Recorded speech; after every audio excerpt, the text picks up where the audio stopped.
All right, today let me go over what I'm going to talk about.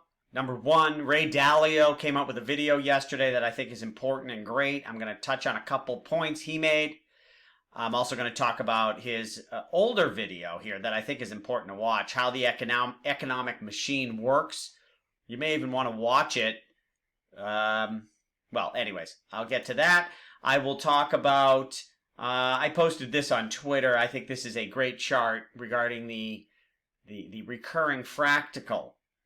The recurring fractal regarding the boom-bust cycle, where we are in this cycle with crypto, with regular stock markets, fiat markets. We're going to talk about that. We're going to talk about Cathie Wood from ARK Invest, who I like. She's one of the few people that I follow who thinks we're going to have a V-shaped recovery. I'm going to talk about how I reconcile the fact that she has this different view than me. You know, I only listen to experts. I don't listen to people. Someone once said to me, well, who do you listen to that you disagree with? And I'm like, that. I don't even think like that. I figure out who's an expert first, and then whatever they say, I believe and follow. But then we have issues where something like this, where Cathie Wood says we're going to have a V shape, and Ray Dalio and Chamath say we're going to have a U or L shape recovery. So what do? There's a conflict. I'm going to tell you how I reconcile this. Then we're going to talk about Chamath also had a video yesterday. Another. You got to listen to all of his videos, I think. We're going to talk about what I think is what he's talking about here. And the solution, I think, how America can come out ahead in this. And finally, a lot of this telemedicine, I think there's an opportunity for you younger entrepreneurs looking for a new business. I think there's some opportunity here. I'm going to talk about it. Okay. So let's start. First of all, for Ray Dalio, for those of you who haven't watched this video already or haven't followed Ray Dalio, you need to watch this video because he explains the long-term debt cycle. And, okay, got to make my phone quiet. Let's silence this. Sorry. All right. The bottom line is that the economy goes through these ups and downs based on a debt cycle where you have too much liquidity and people get overexcited, and then it reverses and things tighten up and people pull back, and you have this up and down cycle. There's also a longer, bigger cycle that happens, and what Ray Dalio has been saying, we're here, and he is, a few months ago, last year, he's been saying we're here. Now he's saying we're here. We're going, this is it. This is a major 75, 80-year thing, and we are going through this. This is going to be a 2 or 3 year major restructuring / depression, and out of it comes a new world order. And one thing he said that I thought was really interesting here, and we're going to listen to this. He's talking about there will be a new financial world order. The last one started, I think it was the 40s, the Bretton Woods Agreement, which created a new money. When this happens, when we're done, there's going to be a new financial system structure, is what he's saying. Is it going to be crypto? Is crypto going to be part of that? We hope so. But who knows what happens, and we'll talk about that in a minute, but let's listen first. That they last about 8-10 years. And then there's a long-term debt cycle. And that long-term debt cycle, which goes on about once every 50 to 75 years, is when you begin a new type of money and a new type of credit. That began in 1945. The New World Order at the end of World War II, and with the Bretton Woods monetary system, created a new monetary system in 1945, a new money. So they wiped out pretty much the old money, or they largely disposed of it, and they began anew, and that's the New World Order, which was the American World Order, and we have seen it, and still 70% of the money and credit. So, I think you should listen to this whole video. Point is, there will be a new money system because the one we have is played out.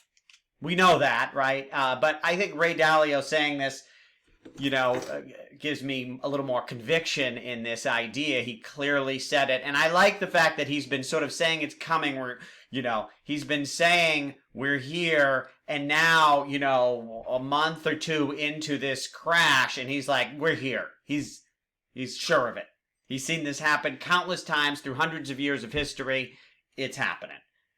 Speaking of patterns, here's the pattern that we've seen, and I've lived through several boom busts, and not just lived through, but intimately lived through, right? The internet bubble. I had an internet e-commerce business and was, an investor buying my own stocks in the 90s and, right through the crash and dealt with it. 2008, an investor, business person, lived through it. Bitcoin, I was watching it in that bull run, started investing after that crash, lived through that bubble. 2018, many of us together went through it. Some of you, that was your first bubble. Or, maybe 2008. But the other thing is, it's one thing to read about it in the newspaper. It's another thing to have skin in the game. It's another thing to be sort of predicting and making bets based on what happens and having to deal with that reality. That's different than just reading about it. I mean, reading about it's something, but, so I've lived through these things, and here we are. Here's another one, and, this is the pattern, right? You start going up, there's a sell-off. Oh, no, let's look at the 2017 crypto bull bust, all right? This was the beginning of 2017. Bitcoin goes over $1,000, goes up to, I think around, when it sort of hit 3,000, I think. And then you had this, China block something. I don't know. I just remember there was sort of a crash. It was like, oh, maybe it's over. Bear trap. And then then we had media attention, enthusiasm, greed, people fucking crazy, delusion.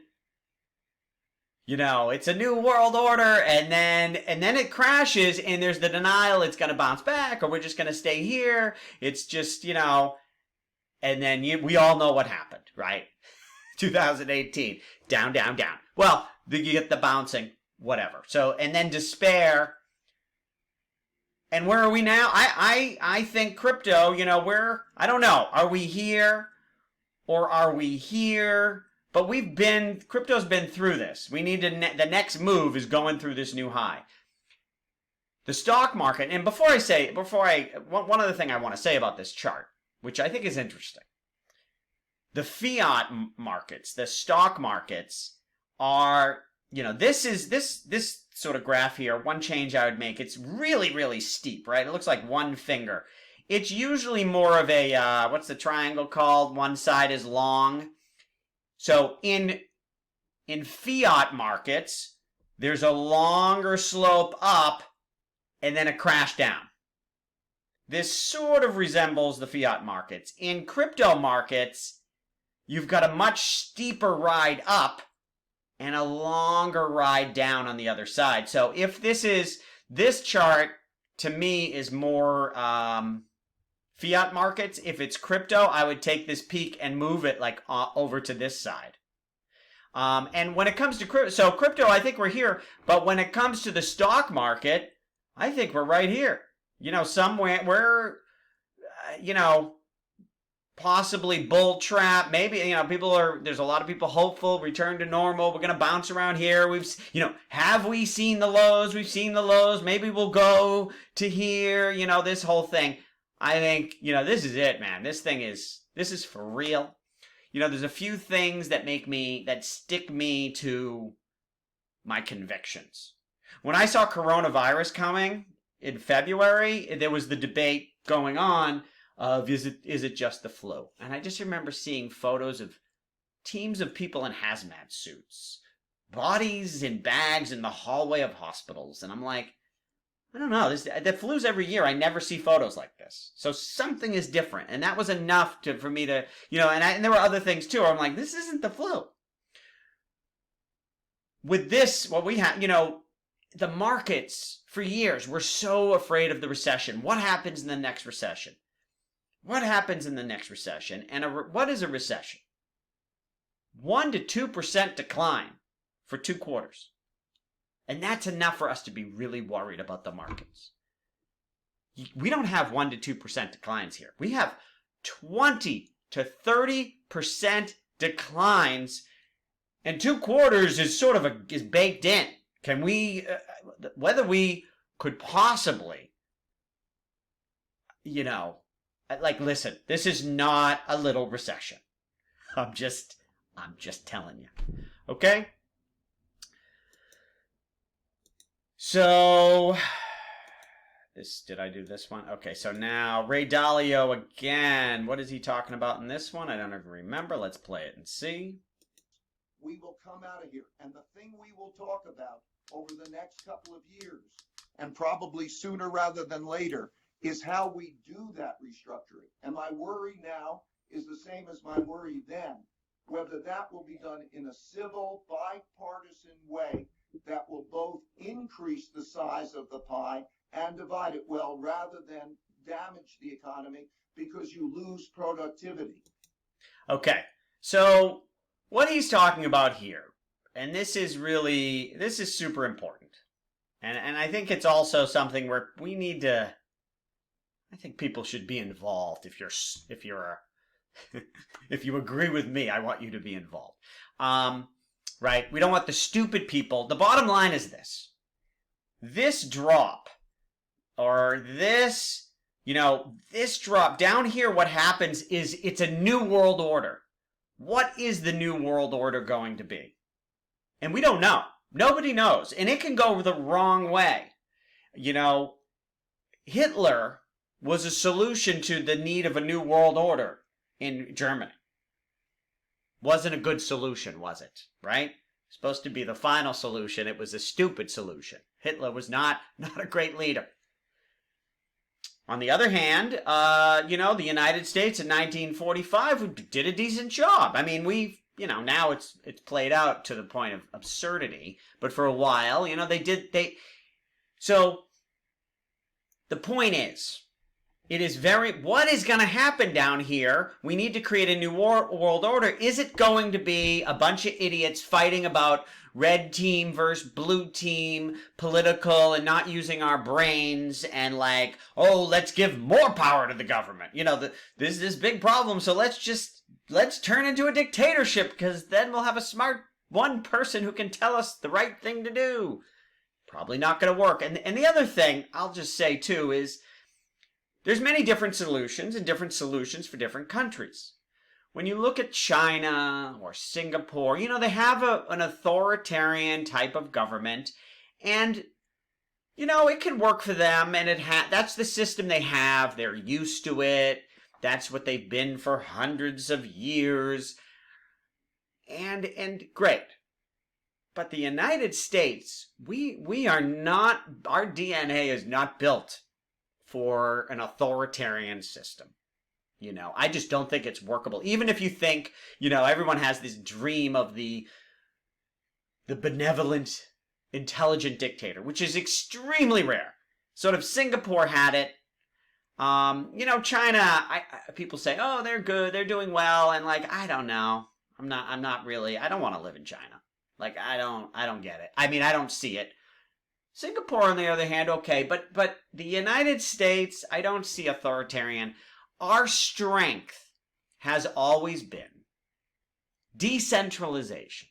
That is, just people with the freedom to get up, figure shit out, get stuff done. Or like I said, one of America's greatest talents is our ability to give the middle finger, which is to say, fuck you, I don't care, I know what's right, and I'm going to go do it. And people do that, and we work together. They call this an emergent structure. That is a structure that is built without a plan, just by independent people working together and figuring it out. Like everything being built on Ethereum. There's no grand plan. And I'm not talking about how the base layer chain works. I'm talking about all the apps interacting with each other that are being built on top of it. It's just happening in a free-flowing way. And it produces a great result. And that's the same thing with America's business. America became the leading country in the world regarding producing goods, not based on a government's central plan, based on just saying, okay, do what you want, and here's a good currency for you. And here's a banking system that works. Doesn't work right now, but it used to. So, what was I getting at? Okay, so it's important that, the smart people are the ones that craft the decision, and that is, you got to get behind somebody who I like, and these people I say, listening to Ray Dalio, listening to Chamath, listening to, Bill Gates. What do these people have in common? They have a lot of money. They have a proven track record, through business and enterprise of creating and helping. They're smart people with a good message. But what are they not? They are not politicians. And they don't wait around for permission. They just go do stuff. Bill Gates didn't wait for approvals to build 7 vaccines and, and have the government agree and get money from that. He just, fuck it, I'll go make factories, right? And so anyways, I think our hope is in decentralization. It's in getting behind the idea that people just say, fuck the FDA. I know that these masks are good and will help people, so I'm just going to sell them. I don't care if they're, or whatever with medicine and health. Doctors, there's another... Okay, I'm going to talk more about this with Chamath. Should I skip to that? I'll skip to it since I'm on the topic. So listen, so Chamath talks about this solution, okay? Right. You don't have time to walk around and test fire a gun and make sure this works and that works. The enemy is in front of you. You shoot and you fire and you aim later. Yeah. And in that posture, we have to have a set of rules that contemplate giving people at the ground floor, on the border of, where their life is at risk, the right to make a decision as well informed as it can be about what they can try to do to save their life. And doctors need to be equally empowered. And, we've effectively done that, but we just did it in fits and starts. And in that, there is all of this noise that delays the right decision, which is not that hydrochloroquine is good or bad, but it's that here's all the published data into the hands of the doctor who can actually read and understand it so that he or she and the patient can make a decision together. Yeah.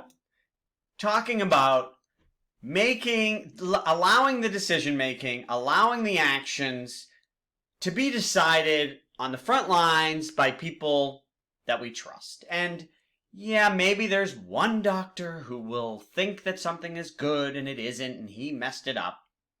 And so to prevent that, we think we should wait for the CDC to come out with some guidelines so that nobody ever does that one thing.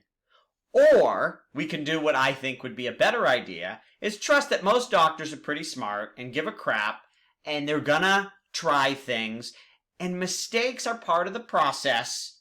If you don't have mistakes, I used to say I like snow skiing when I was a kid. I don't no longer say this, but when I was younger, say a day out skiing where I didn't fall was not a good day skiing, because that means I wasn't pushing the limit, right?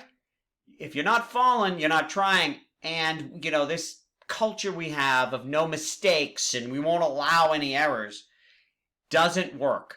Another statistic, how long does it take to build a house in the United States now?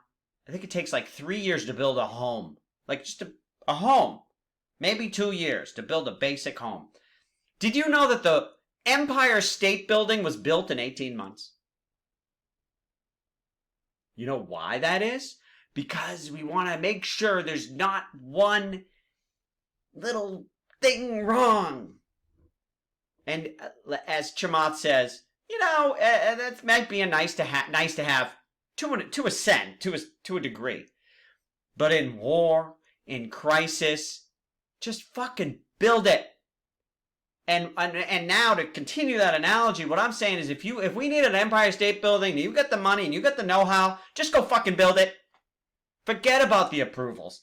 Listen, I don't know, I might get in trouble, or But this is the battle, I think. I think the way we win is that we get rid of those regulations.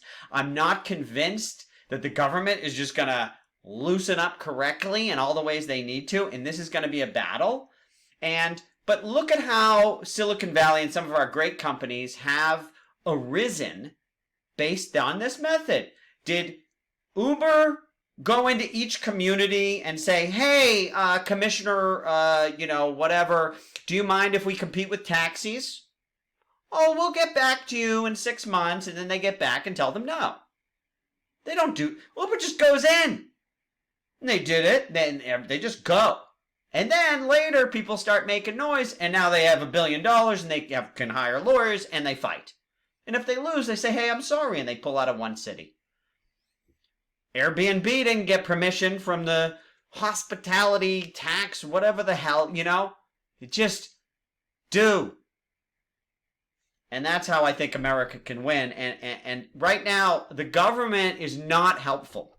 The federal government isn't helpful. And so, whatever. Now, let's talk about Cathie Wood. She's been coming out with a lot of things. I like to listen to her, but she thinks we're having a V-shaped recovery. Let me tell you why I think she thinks this. First of all, keep in mind that when we talk about recovery, you can talk about the whole country, or you can talk about one company. So, for example, I like her genomics fund, ARKG. Well, maybe the genomics fund has hit bottom already, right? It's creating, I don't know, I buy the fund because I don't know that much about the health industry, but there's some people in there, I'm sure, who are benefiting from our, desire to create a vaccine. There's telemedicine. I don't know if that applies to the genomics fund, but there's a lot of changes and greater need between deregulation and demand for health, and demand clearly for vaccines and testing and everything. Let's just say that really helps these genomics companies. So although the country as a whole, and the airlines and the hotels and the financial system, there's all these problems, but it turns out that ARKG actually does well. Not everything goes straight down. Now, at the same time, keep in mind, remember the crypto bubble, right? Ethereum, which I think is great, went down 80%, right? What else, name your favorite investment. It went down. Not everything. I think Binance was up in 2018, right? Okay, so it happens. From her perspective, I think she's looking at her innovation, and she's in the things that are doing well, right? Whatever, like the genome. So I think from her perspective, she's looking at innovation companies, and she's looking at, well, now they're going to be doing better in this new world order. So they're going to do, and maybe they will go up in price. I still am worried that everything sort of gets dragged down with it, and things just get stupid cheap. Also, with these genomics companies, my understanding is they were cheap before this mess. So she may be right in some of her own niches and some of her own investments that she's already hit bottom. But I don't think she's right macro. Last point I want to touch on here is now again, I'm not much of a health guy, and I'm not pointing out this article because it's anything great. This is a note for me to talk about it. Telemedicine is such a no-brainer. Two things have happened. Regulations that have changed that I think creates a great opportunity for entrepreneurs. Doctors can now help people across state lines, which means their total addressable market has increased by an order of magnitude. And they can legally advise people through the internet. This is a huge area for growth for doctors. Doctors are not set up for it. The equipment for doing it, they don't have. They'll need some help for that. That's a business opportunity. 2, there's also this thing, not only do they have to be set up, because I talked to someone who just immediately, this guy's got health issues, has to go to the doctor, I don't know, it's once a month. They take his blood pressure. And I think he even has to draw some blood. And then he bought some things so that the tests that manually have to be done, he does himself at home.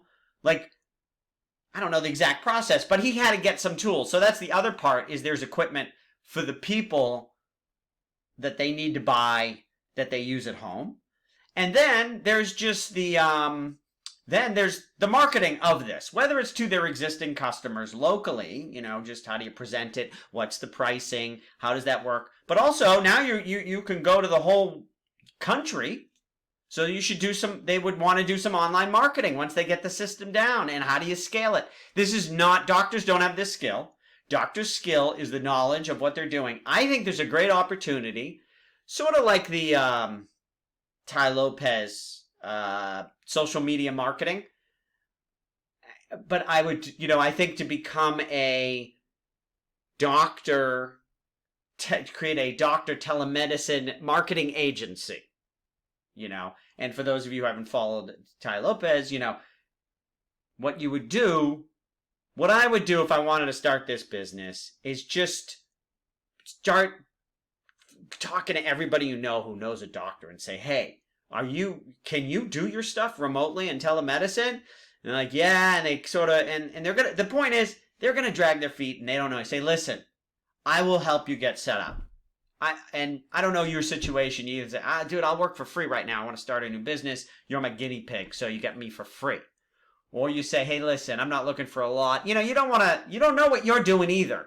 What they're paying for at the beginning is it's your education. So you're getting an education, and then you start working on it. You figure shit out. You get one person up and running. You work out the bugs, and then you go and you market it to other doctors who are in a similar area. I think that's a great business. So go for it. All right.